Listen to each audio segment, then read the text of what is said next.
বেশি কিছু করেন তাড়াতাড়ি করছেন আমি বুঝতে পারছি একটু ধীরে ধীরে করেন আমাদের তো খাতি হবে না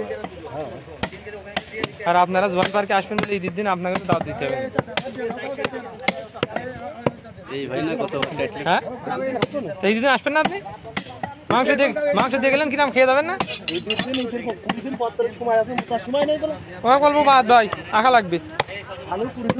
মাংস প্রথমে দিয়ে যাবেন আর খাবেন না ওরকম কোনো সিস্টেম নেই হ্যাঁ ভাই দিয়ে গেল ওই জন্য ভাইকের কাছে নিলাম আবার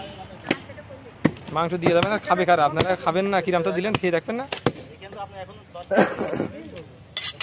মিল করে দাও মনে আপনি মোটা ভুড়ি তো দেশে এক কেজি মোট আপনি সেকুন ভুড়ি তো দিইনি সবই তো বেচতে হবে আমরা তো আর বাড়ি নিয়ে মিল করে দিচ্ছে আপনার ওই ধার ঘুরি দিচ্ছে আপনার ও ভাই 200 গ্রাম না কত সবই মিল করে বেচতে হবে খালি আপনি মোটা নিয়ে গেলে সেকুন নেবে কে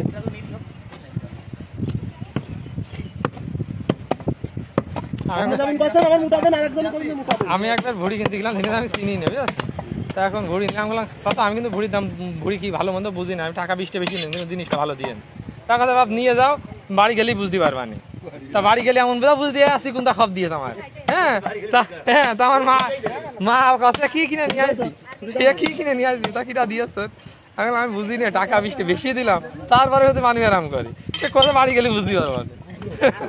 এমন বোধহয় বুঝি আমি ওই যে ভিতরে আস হ্যাঁ ওইটা বাদ দেন ভাই ভাই ওই শিরাটা বাদ দিলেন না এটা এটার ভিতরে গিয়েছে